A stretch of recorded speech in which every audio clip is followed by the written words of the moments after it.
Let's go. Oh, the mic is on now. Let's go. Let's go. Get excited. You already know. How you feel? How you feel? How you feel? It is Monday morning. This is Impact Meeting number 60. Number 60. I told you I was going to do 100 of these. I told you that. 100 of these. 8:30 a.m. Monday through Friday. You already know. What up? How you feel? How you feel? Get excited. You already know. So, man, listen. Impact Meeting number 60. What is the title? How to stand out. How to stand out. Listen. The reason why, first of all, before I even get into how to stand out, I want to talk to you about the reason why I'm even talking to you about how to stand out, right? Because we in the age of information, so that means that it's a lot of people that are being exposed to. What up, Krista? How you feel? It's a lot of people that are being exposed to a lot of knowledge that they wouldn't normally be exposed to in a regular setting, right? The pandemic has done things to people, made them want to learn more, made opportunities to learn more more obvious. They've always been there, but it just made them more obvious. It's trending now to do certain things that will allow you to obtain skill sets to last in the future through something like this. If it were to happen again, get excited about that. You already know. So with that being said, right? If it's just like when a bunch of people go to college, right?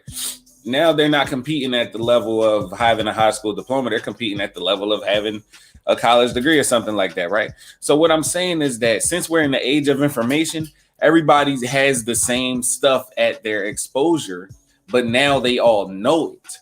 So it's not really about how many books you've read or how many seminars you've taken. It's about how much of that information you've actually applied, right?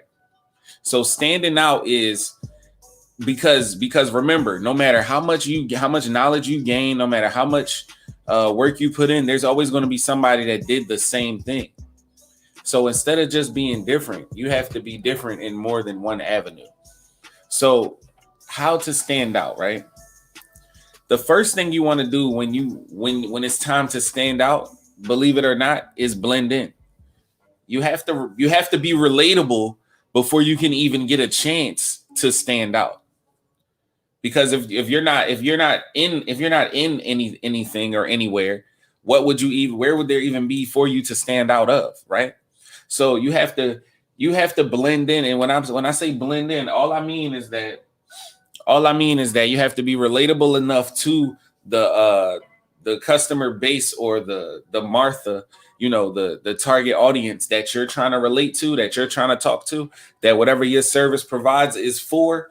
You have to be relatable enough to them for them to notice you, right? For them to even know that you're a part of whatever's already going on.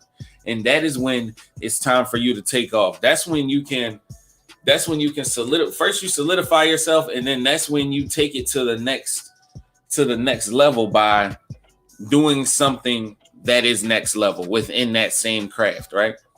So I'm a motivational speaker, right? Eric Thomas said when he was coming up as a motivational speaker, he did 5 videos a day, right? He said he did like 5 videos a day. All right, cool. So that's when I was doing like 1 video a day. Then I started doing 3, right? And then when I was doing 5, it was like a lot of people aren't getting all 5 messages because there's so many of them, right? So what I started doing was still posting 20 times a day, but making sure it was only like 2 videos in the mix of that.